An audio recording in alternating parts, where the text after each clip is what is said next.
Hello and a very good evening, everyone. Good evening. Yeah. I'm Hi, Arva. Arva, founder of Word Digital, a B2B growth marketing consultancy. Welcome you all to the live discussion about role of coaching in leadership development with two prominent names in the industry. It's my pleasure to introduce our esteemed guest, Mr. Venkatnarayanan. With a rich and diverse career spanning across HR, IT, and leadership roles, Mr. Venkat brings a wealth of experience with his immersive career spanning over 40 years. Mr. Venkat has held key roles at prestigious organizations like SAIL and Mascon Global. He has superannuated as the group CHRO and is an advisor with the Rane Group and a few other organizations. As a seasoned HR professional and a certified professional coach, he has been instrumental in building high performance organization. His deep understanding of human potential and his passion for leadership development make him an invaluable asset to the HR industry. We welcome you, sir, to our live today. Thank you. Thank you, Arva. Yeah. And we have here with us Dr. Nivedita. She is the founder and principal consultant at NineLinks. NineLinks is a leading consultancy specializing in psychometric assessments for recruitment and organizational development. She has 20 years of experience in psychometric assessment and organizational development and is a convener of the Women's Tech Wing at GESIA.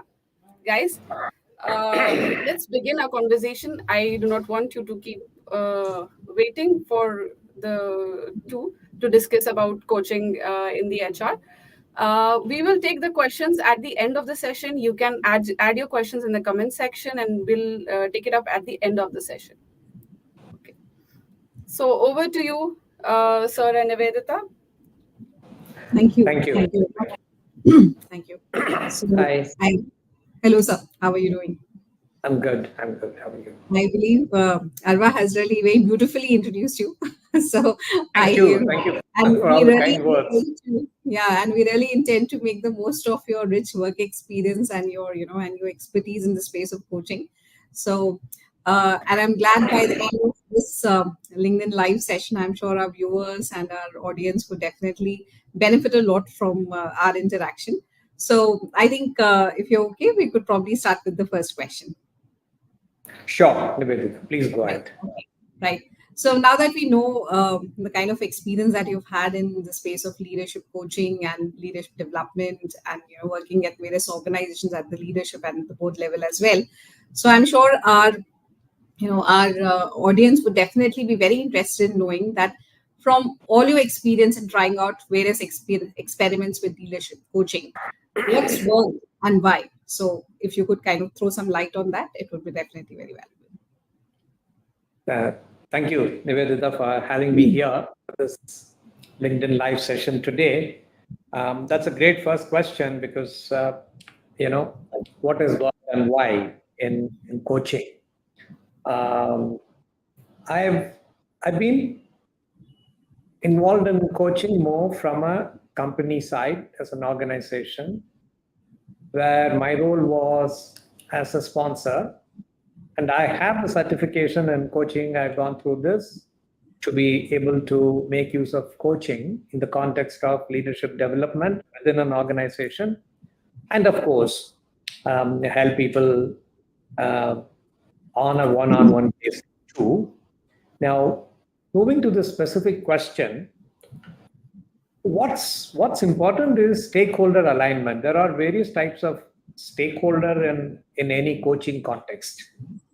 You have the sponsors. The sponsor could be the CEO of the organization or the HR head or the super boss of the employee, the senior leader, etc., etc.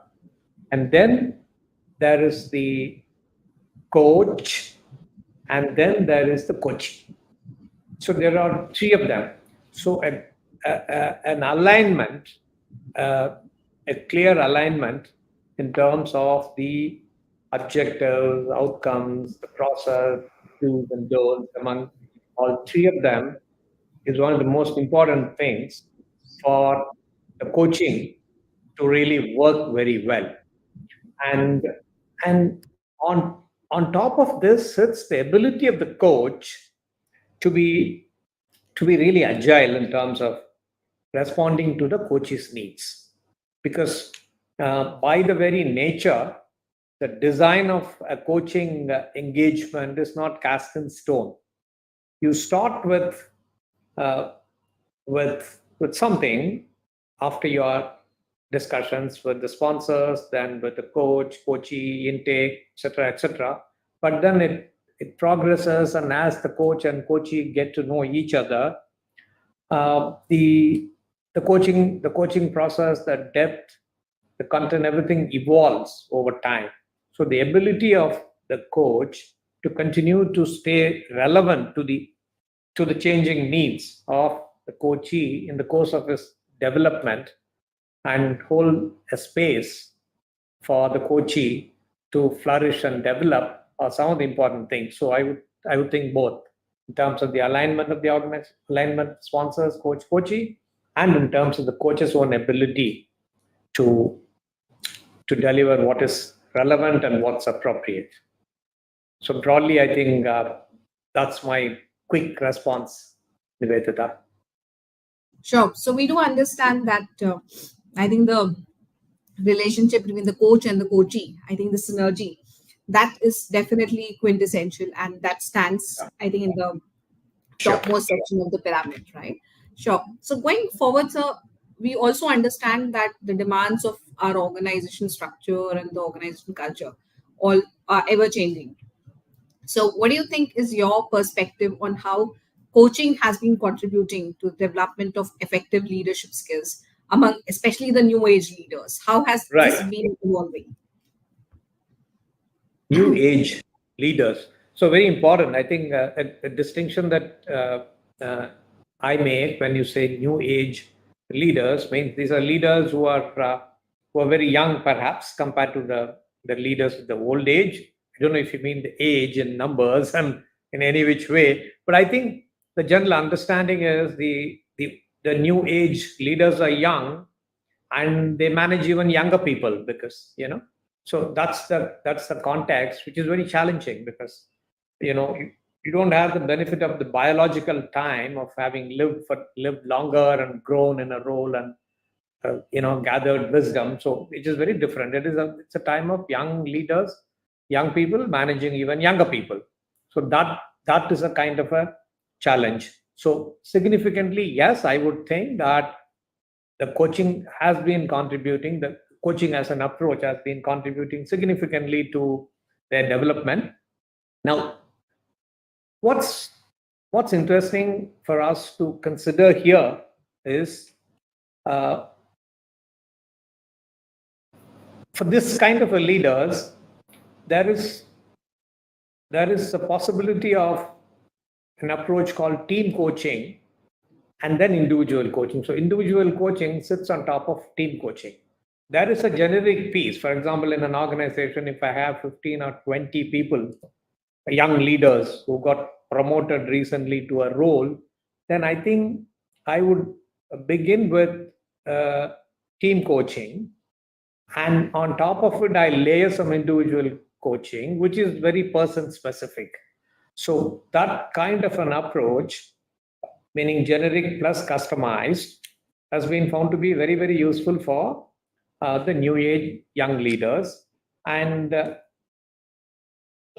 allows them the benefit of the cohort learning along with a set of people who are in similar positions. So therefore, a lot of peer learning and networking happens.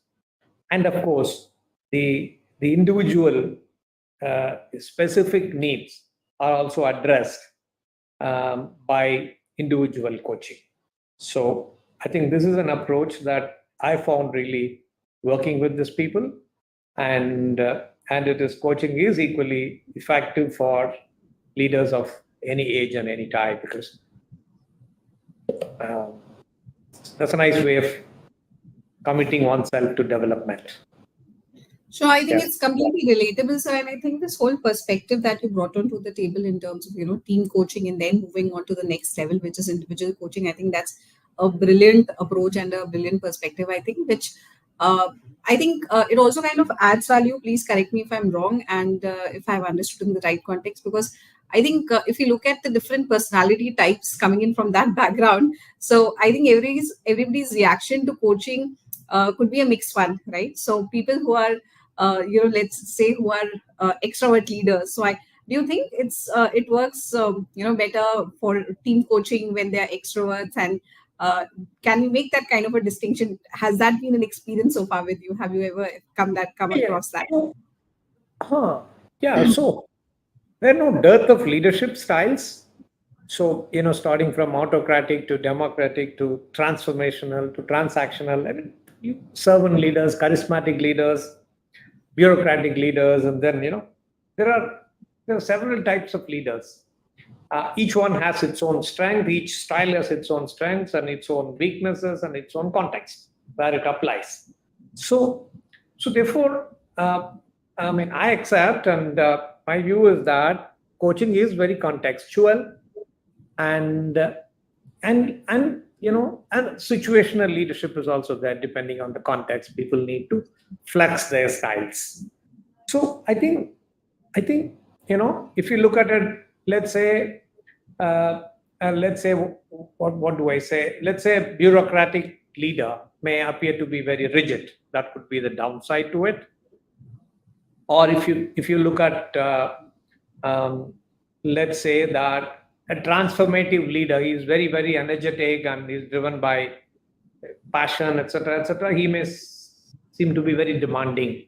The team burnout could be one of the downsides to a transformational leader. That's number one. So therefore, uh, therefore, I would think that coaching isn't something which you're buying off the shelf. Coaching is something which is bespoke and is custom stitched to everyone. It's not like buying a trouser and then you just adjust the length, You can't have standard or packages. or you get a trouser and adjust the waist and the length, and then it becomes, broadly, it's okay for it. Let other parts remain loose. It's okay, loose or tight, everything becomes a fashion these days. So, as opposed to that, a good coach. I mean, I assuming that sponsors are there and the coach chemistry is established, etc. After that, I think uh, the coach designs the program considering various aspects. There's several domains, of a person's being. It's his physical domain, it's his cognitive domain, it's his emotional, environmental. Because a person doesn't exist, he or she, in vacuum, and all of these things impact the person's style and the person's ability to contribute and the person's effectiveness. So, therefore, a good coach understands all of this and then kind of comes out with a design, a coaching design, which is very unique to that individual. And and what has and the design that has the potential to accomplish, to a potential to be useful, relevant, meaningful for the coachee and accomplish certain objectives. Right. So, I mean, we keep learning all the time, and even before I embarked upon the path of certification, I listened to many master coaches who have said that the way it was then defined was executive coaching is for very successful people to become even more successful, because you've reached a certain level, because that means you've been successful in your life, and that's how you're there as a general manager or a vice president or a president, etc., etc. And these are the people who take the coaching to address certain very nuanced behavioral or other challenges, so that you become even better, and those little challenges don't become derailers.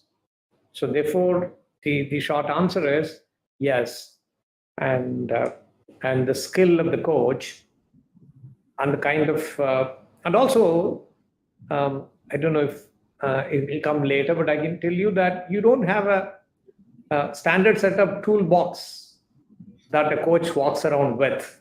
Okay, I mean, at least a doctor has a step and something else, and then you go there, they test a few things. Maybe even here they do that, but the thing is that it depends on the coach's ability um, uh, to kind of figure out what tools, what, let's say, for example, what assessments he needs to do, or whether it's a 360, whether it is a manager's insights, coach's own insights, insights from the family, insights from his resume, what he gives, because a lot of things are there in that, etc., etc. So I think it's a complex process, but it becomes very simple when one practices it. So I think any leadership style, it's a style agnostic. Absolutely. Yeah, definitely. Yeah, I think so definitely one can understand that you have to keep navigating, you have to keep Yeah. moving around with your strategies each time. So maybe it's more like a maze. That if there's a hurdle, you move right, or I don't know if that's a that could be used as a simile. That depending on what the next hurdle is, you kind of move your strategy, you kind of shift your strategy, and then accordingly Yeah. take up the whole process of coaching. So I think if that works well. So something else that I had on my mind. So while we were kind of contemplating on putting up this whole LinkedIn live with you and having your opinions on coaching in the space of leadership development. So, and we're very sure that you have enormous cases to share, right?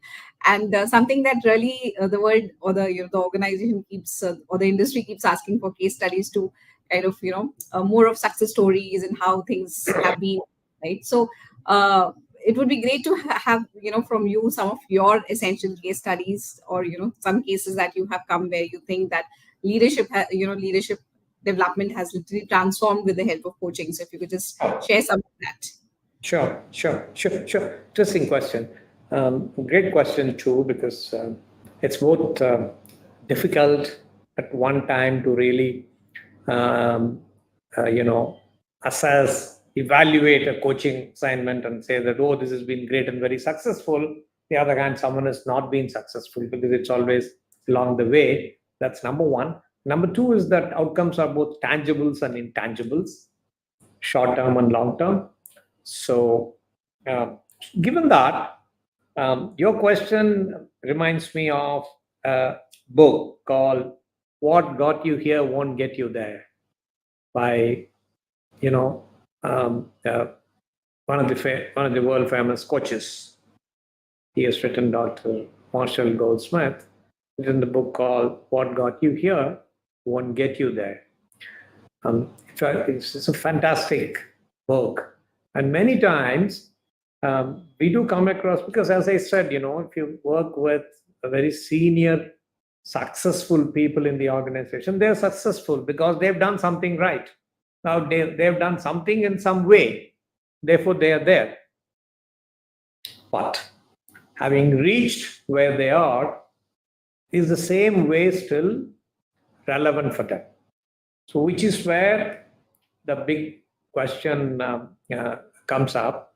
And therefore, so I know of a case where a leader um, who was responsible for one function, let's say, name it as operations, had a certain style that delivered numbers and quality, etc., etc., etc. He operated in a particular way, and then he moved on to a different role as a business head. What was expected of him was very different, because someone else was doing the operations. Now he's got to collaborate and bring together other functions of finance, strategy, HR, and sourcing, etc., etc., and work in a different way.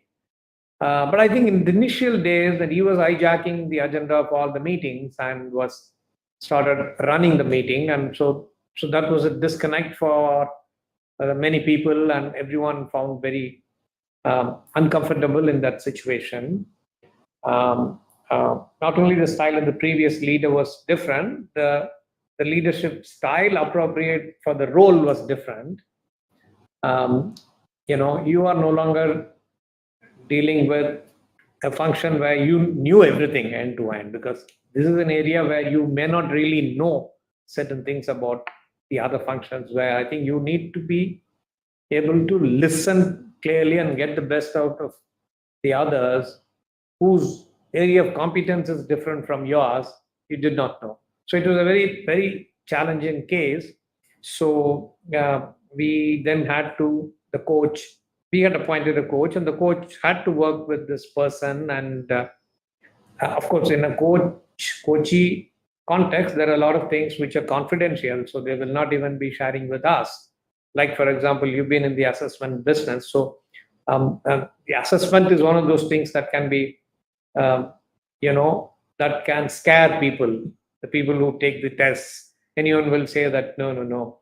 Like in our organization, we said, no, we will have nothing to do. We will not ask any of this. We will not ask for secret feedback about the coachee from the coach or his profile and try to read something like that. It's like reading a medical report without medical knowledge. So we will not know what to do with that. So therefore, we took a conscious call. So in this case, therefore, but what happened was, beautiful thing was that at some point in time in the process, there was a clear shift. And we figured out later through a 360-degree feedback, and of course, the overall morale and motivation of the team, the very senior team, that the leader had shifted. Now, I'll tell you, because it was very important and it was very impactful in my experience. Supposing that had not worked, it would have left to undesirable consequences. There could have been many attrition in the department, or there could have been low morale, and there could have been indifference, which would all had the potential to impact the performance of the business. So here, I would rate this as one of the great successes. Just an example to say, I'm sure there are many contexts like this, but in this case, so this is, the ROI, I can't express in monetary terms, but the value on investment which we got was huge. Because then the whole idea was it became very sustainable. The sustainability of the business, the entire process became much better and more reliable. And therefore, I would think that in contexts like this, a proper coaching, setting up a proper coaching with the right coach helps a lot. Yes. Well, I think it's pretty relatable to what we also do in terms of, because we often come across this question. Probably I would share my experience out here as well.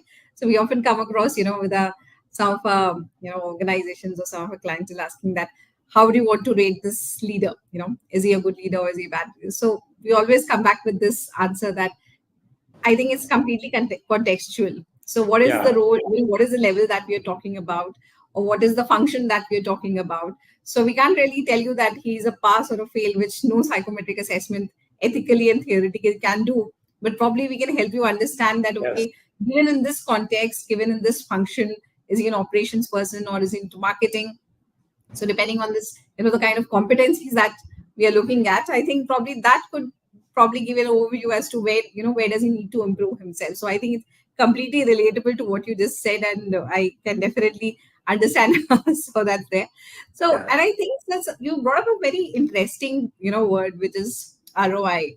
So, of course, we can't really put them in numbers, but let's just say that if we really have to kind of quantify what are the benefits or compute the ROI of maybe qualitatively, of course, it's very difficult to compute it quantitatively, but if we have to look at it from a qualitative perspective, so what do you think could be certain measures of coming up with an ROI of the entire coaching process? Do you think this could be done?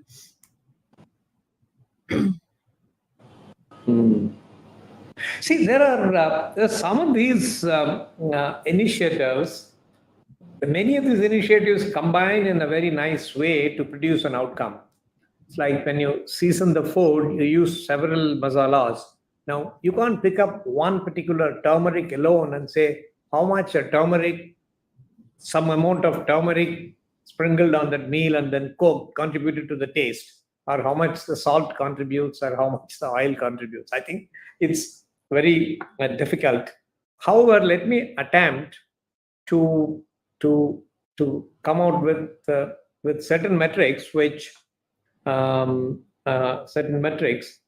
would certainly be impacted. See, one is, of course, I touched upon in the earlier one is about retention. Second is about succession planning, because you know the coaching style of leadership and coaching helps in developing successes for the role. So to that extent, there is a lot of de-risking that happens in the business, better risk management. So retention, tangible, if you see, succession planning needs are met through leadership development, and coaching is one of the approaches for leadership development. And there are, of course, you know, intangibles, and intangibles, employee engagement. So we are talking about employee engagement. Today, there's a lot of attention on wellness, right? And that's about holistic wellness, emotional safety. So all of this, I mean, I'm not sure how people measure it. Of course, employee engagement today, there are lots of surveys which are there, and these surveys even give you leadership scorecards, tell you which leader is good in what and what they need to do. There are several models and several organizations within the country and overseas that help us roll out these engagement surveys. They give us scores, and people do set a target of moving from point A to point B, point C, because that's how you keep moving. So that is another one. And certainly, coaching is one of the important developmental tools. Then about work culture, and in work culture, particularly, let's say we talk of innovation and creativity, where innovation, is about risk taking, and risk taking is about tolerance to failure and all of that. So I think these are certain areas. How innovative the company is. Is it known for innovative products? Is it known in the market for innovation? Are people attracted to the company to come and join? So these, I think, are some of the tangible and intangible outcomes. And certainly, I think, in a mature organization or a growing organization, an organization well known for investment in human development or leadership development would consider uh, coaching. So I've also heard of companies kind of signing up for the coaching style of leadership. Coaching leader. Yeah, it's good to be so. The only thing is, I'm not sure if it's going to work in all contexts, in all situations. But a leader as a coach is a great advantage, because leader as a coach is someone who invests in the development of the people in his team, in his or her team.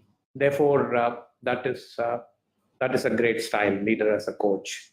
So I would conclude by saying that yes, both tangible and intangible outcomes and impact of coaching can be established. Sure. No, I think what you just said, the last one that you just made, it's kind of just struck me, which is Uh-huh. coaching as a leadership style, because I think uh, that I think has become inevitable, because if you want to leave behind a legacy, or if you want to bring up the next generation of leaders, so I think that coaching as a leadership style, I believe, is totally inevitable now, which is where I think gone are the days bureaucratic leadership and autocratic leaderships have gone out of the window. Nobody can really stand that. But of course, uh, I think inculcating leadership styles in the next generation is something that's I strongly, I'm sure it's definitely some that you've endorsed, which is the way to go. And Right. when you leaving behind a legacy of the next generation of leaders. Right, right. Yeah, sure, absolutely. Thank you. Sure. So, and so I'm sure in this whole process, as being a leader yourself, and of having worked in the industry for such a long time, and you still so engaged in the whole process, I'm sure you would have had various challenges and resistance in this process of coaching leaders, or even I think even setting up the whole process of coaching in the organization. So if you could just also share, how did you handle that? What are the various types of, what are the various hurdles or skepticism or resistance that you faced? And, what were the solutions that you could bring about, and how did you overcome that? Great question, and Nivedita, thank you for asking this. Yeah, so there is a resistance to anything that is unknown because human beings feel unsafe to be guinea pigs, and therefore they resist anything new and anything. It's a very not very unusual. So, what is important is to be very clear in our communication about what is this coaching all about and why are we doing this coaching. The purpose of this coaching as part of development, because this is part of people development at the end of the day. And there are some people who simply believe that they are born fully developed. So, hey, what are you doing? Why? I mean, I hold everything. Do you have any challenges? You ask such people. There's no challenges at all.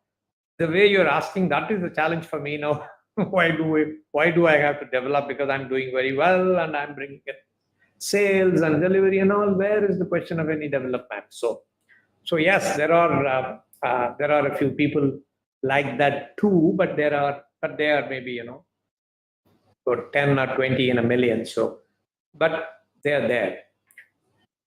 Now, the the human beings in general are committed to investing in their own development. I firmly believe that it's important. Everyone believes that it is important to continue to develop, to handle higher responsibilities, to handle more meaningful jobs, and to live more meaningful life. So, what is important is that you please communicate to them what is the purpose of coaching. The coaching as part of development first. Yes, leadership development is to help you. It is not something where we are using this as a punitive measure to say that you have failed in this and therefore we are going to sack you after that. No, coaching is not meant for that. Then I think it won't succeed. So, coaching, communication, it's for your development, and we have certain suggestions for you to consider. And this is a coach, and anything that happens between the coach and you, fully confidential. Anything personal, we will get a feedback about the the uh, the the developmental agenda that you address and where you have reached, and therefore how you are planning to go further. So these are some of the important things, and so therefore the credibility of the coaching initiative in the organization is the most important thing. And it has to be backed up by facts as we go along. So it shouldn't so happen that 8 out of 10 guys who signed up for coaching get sacked.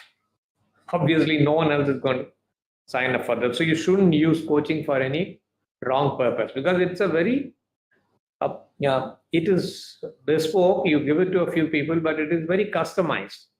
I've heard recently, certain coaches sharing with me that they uh, they were approached by some company to work with a few people to really find out if they're good enough to continue with the company or not. Then I think they what they need is some counselors, or what they need is some other kind of performance assessment for that purpose. We shouldn't damage the name of coaching, because coaching is named for something very different.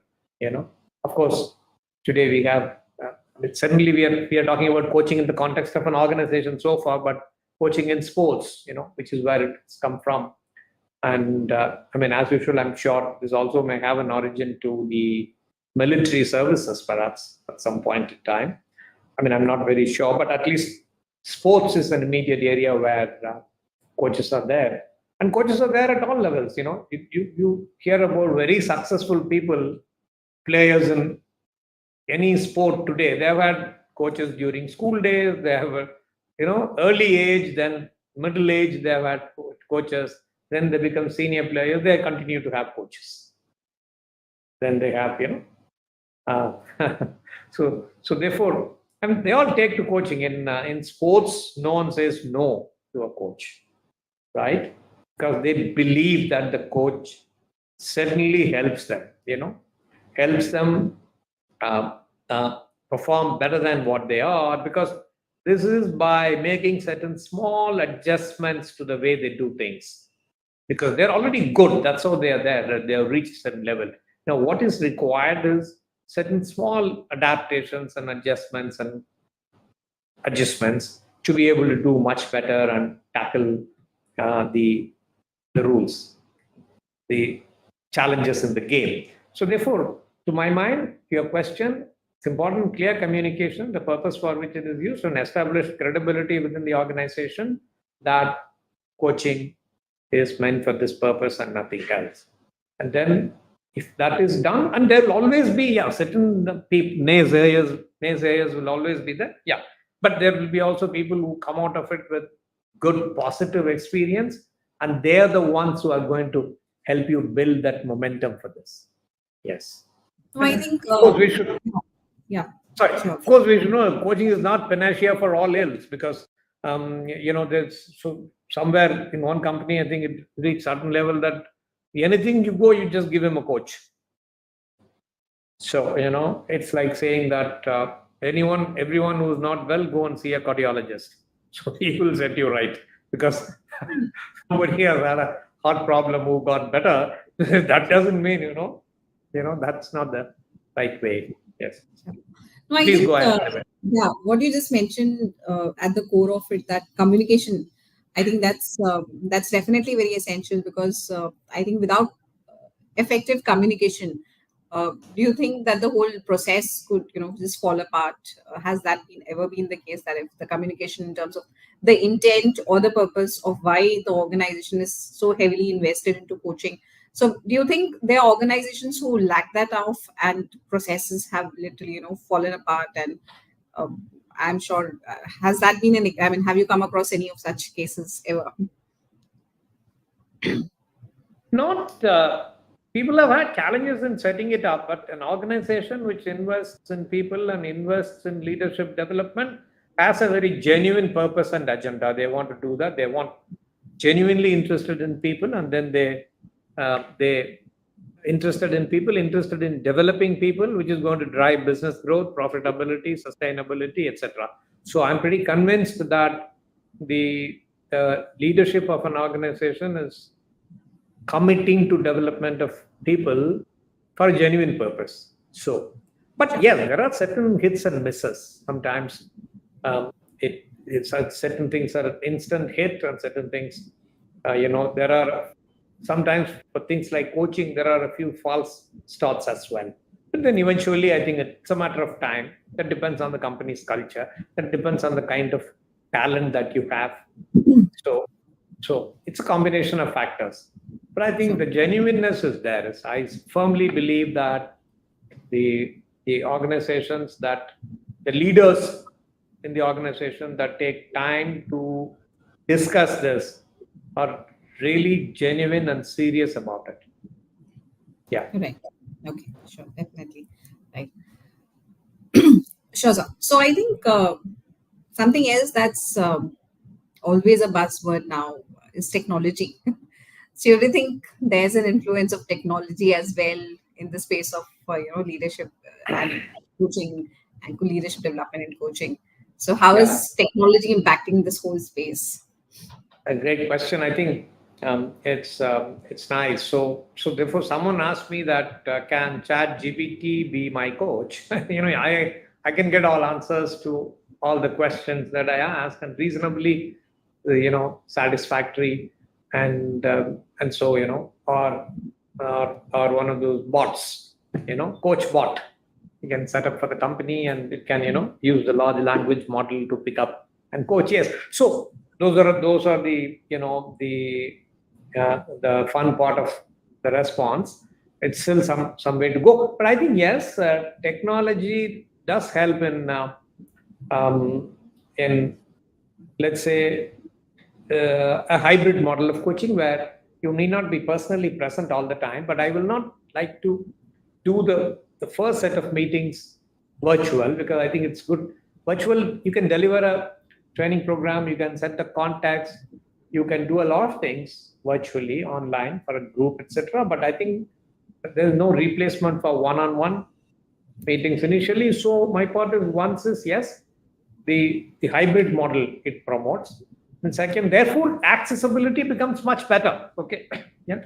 So there are many times where the coach and coachee may be in a different country or different city and different places, so you don't need to travel that often for face-to-face meeting. And the most important thing, and you're accessible all the time, so you can do a video call and get to uh, get to assess the progress and take guidance and growth. That is one of the important things.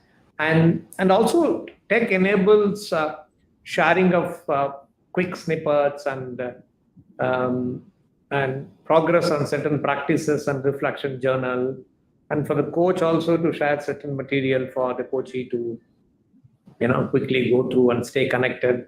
And he finds something relevant for the coachee from some context, then he shares it with the coachee. And so these are some of the definitive um, uh, clear advantages in terms of staying connected and saving time, which is very important to me, because people are willing to do anything to buy time. So yes.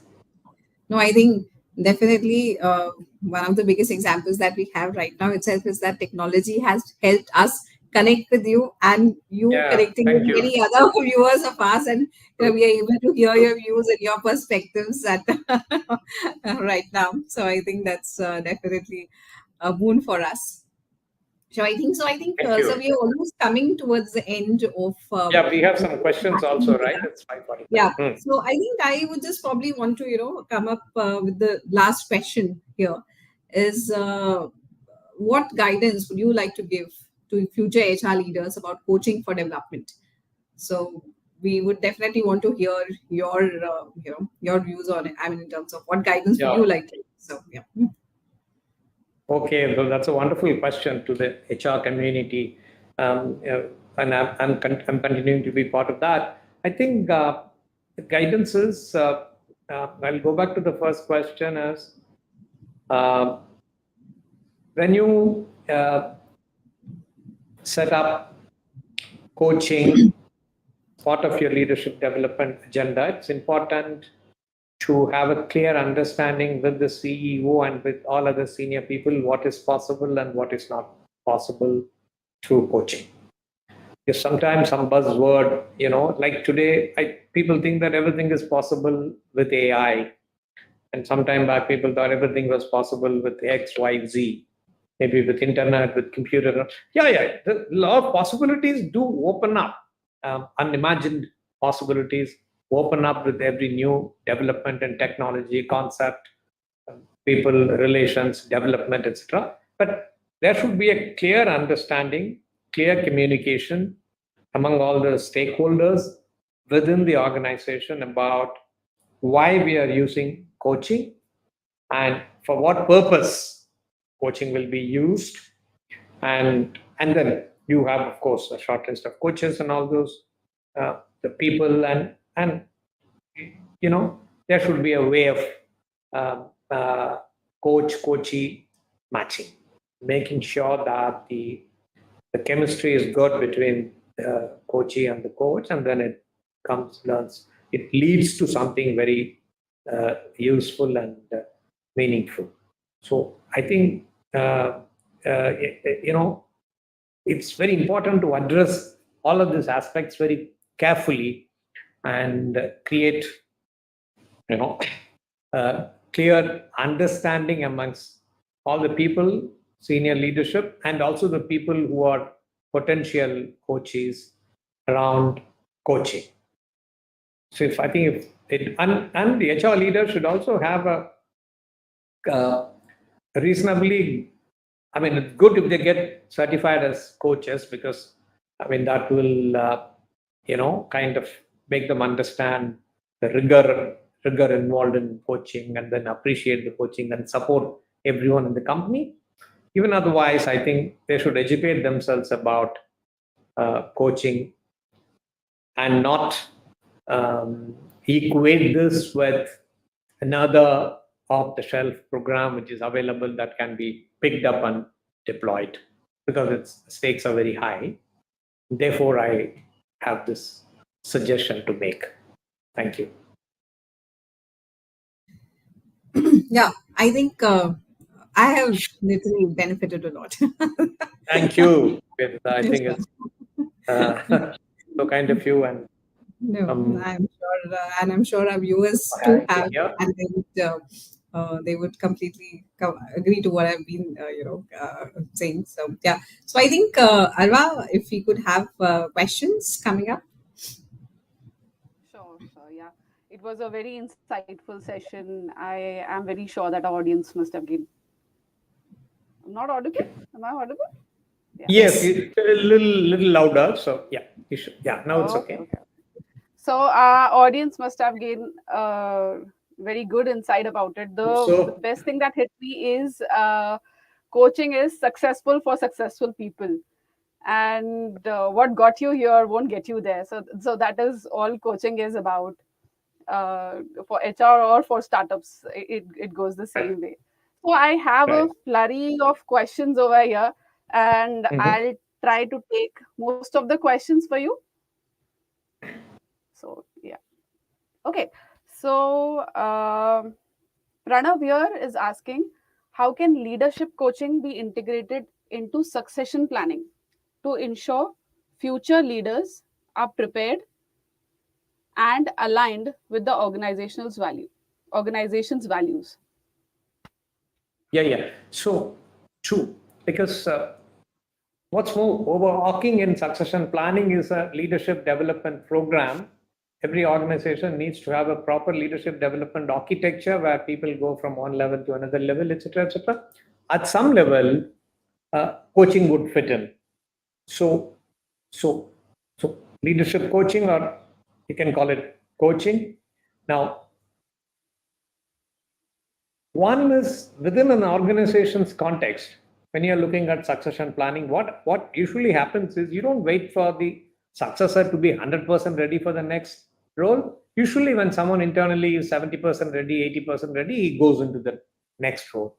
So what happens is a culture of helping such leaders with the transition coach can really help in settling down in the new role, elevated role with different needs. Like in the example that I quoted about one of the success cases of coaching. So a transition coach can really help in settling of a leader at a more senior level, which is more as part of the succession planning efforts of the organization. Yeah. Yeah. Right. So here, Sanjana and Amir are asking two questions. I'll just quickly summarize what they are asking. So Sanjana is asking, what role does emotional intelligence play in leadership coaching? And Amir is asking that can coaching help address issues like employee burnout and work-life balance? Both are different questions in different contexts, but I think you can address both in this evening. Okay. So first is yes, emotional intelligence does play an important role in leadership coaching, and you know, uh, I think I can use a term. Recently, I was reading up on an emotional quicksand. There is a term called emotional quicksand. So, you know, it's like sometime, you when you're trapped in quicksand, um, it's important for you to relax, breathe, and find a way. Wait till someone pulls you out. But if you struggle too much, then it sucks you inside. Okay, so you can't come out by fighting too much against your emotions. So, in fact, in coaching, uh, we are trained to look at all the domains. I did touch upon that. See, one is your cognitive domain, the other one is somatic, the body, because body is an integral part of our brain. You have a brain, and then gut is your second brain. That's in the body. So sometimes, we say that's gut feeling, right?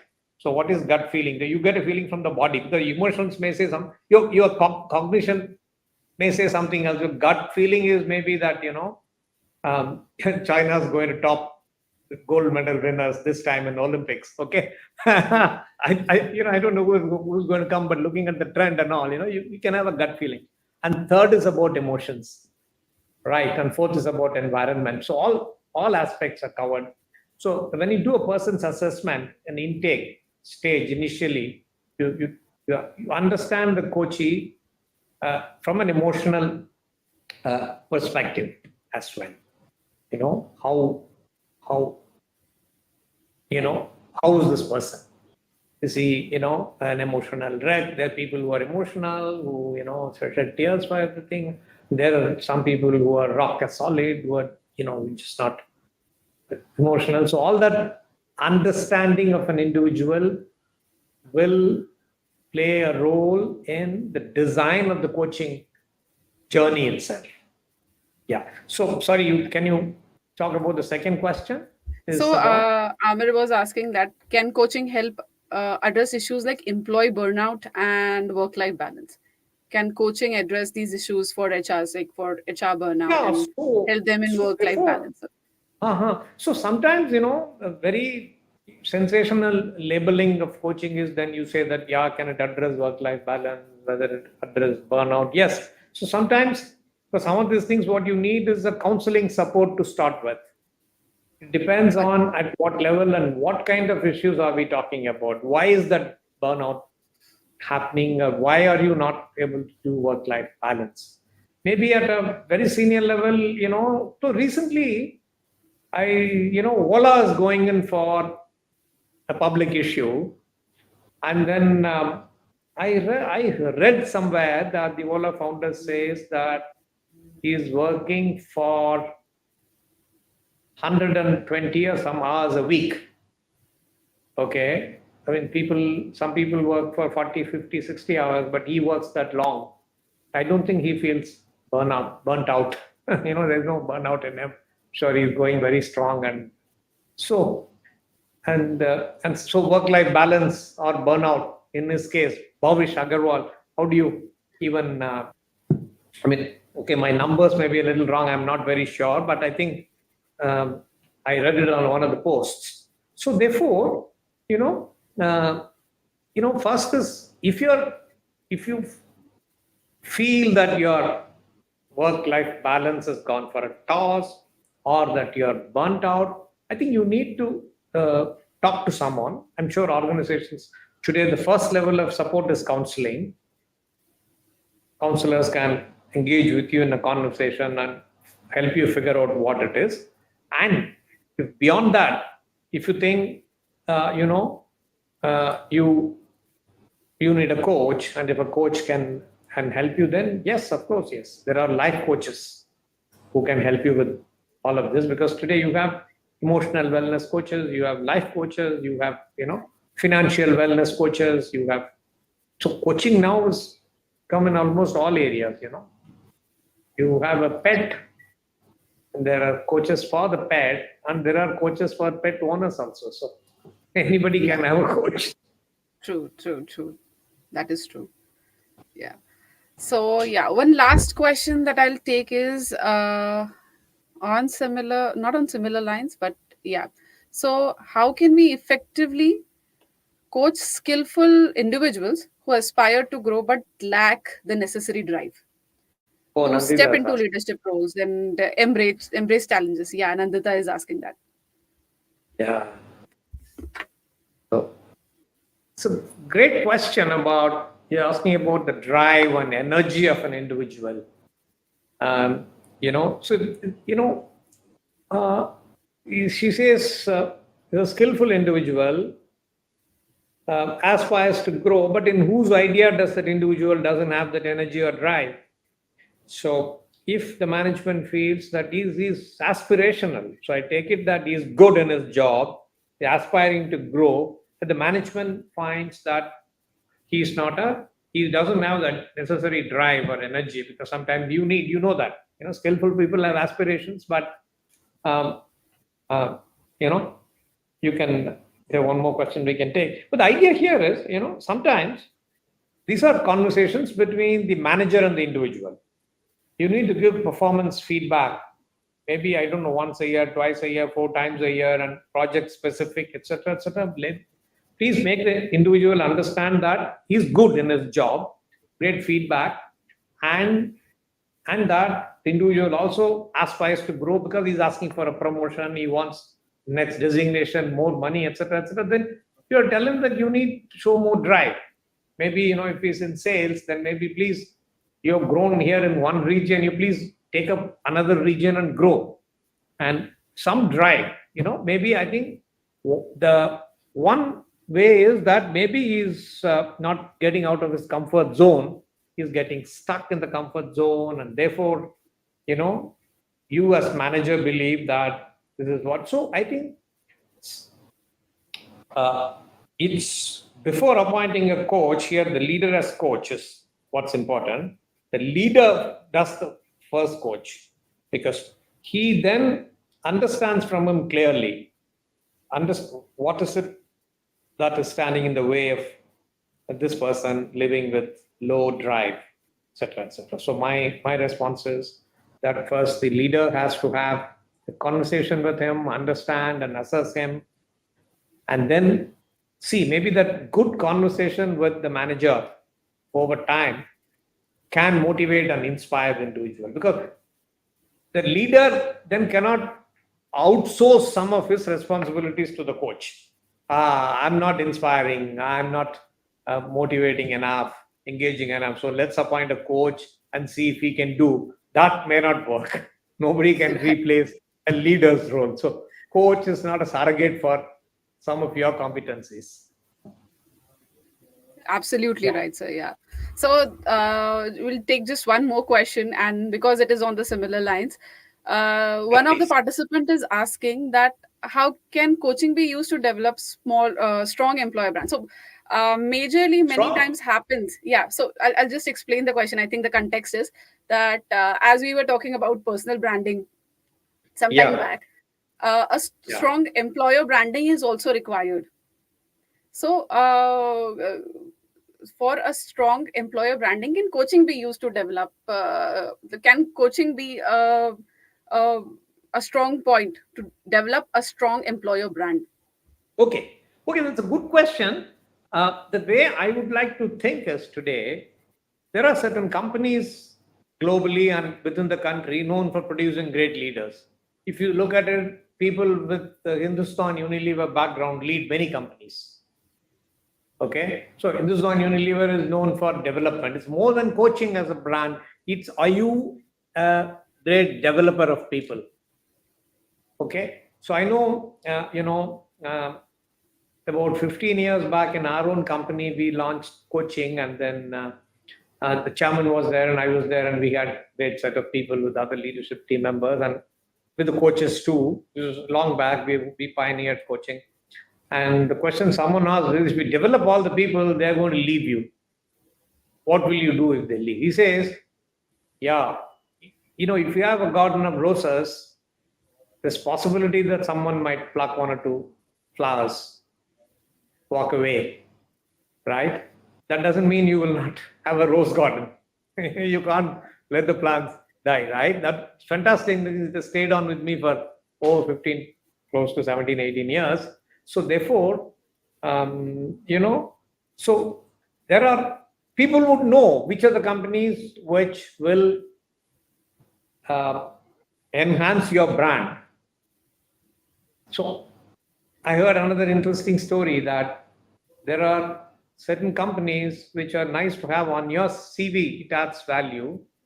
And for certain companies, your being there adds value to the company, right? If you become somebody big, then they will want you there. You add value to the company's CV. And that sometimes come. So to be able to go there, you need to be in a company that's adding value to yourself. You're from XYZ company, then that adds value to you. So this is how I look at it. Yes, it is important, and if you are known for developing people, if you know that you joined the company from there, I mean, I know certain companies where, people don't even interview. Just straight away, you walk in there and you discuss, and then you are selected. So, I mean, Right, um, right, right. yes, that's a great question, and yes, I Yeah, agree. your answer is very on point, and I'm understanding what you're saying, and our audience would also relate to that, definitely. So it was a very insightful session, sir and Nivedita. I thank all the guests over here, and if you have more questions for sir, you can add it in the comments section. We can take it up later. The time is over now. We cannot exceed more. Uh, Thank you for joining us here at LinkedIn on this LinkedIn Live. We keep a watch, follow Nine Links for more such insightful sessions. Uh, Thank you and have a good evening, all. Thank you, Dr. Nivedita, for this opportunity for me to connect with you all. Thanks, Arwa, for a wonderful, anchoring of this program. Right from the time we got connected till now, I think I've had a fantastic experience and this opportunity to share with and learn from questions. Really nice. We'll be in Sure. Yeah. touch, and We all the very would really best to look both of forward to you. having you again on one of our Yeah, gatherings. on My one of pleasure. our LinkedIn Live for another topic, Yeah. some other topic Thank maybe. you. Yeah. Okay. Thank Thank you you. Thank you all. so much. Thank you. Thank you. Thank you. Bye bye.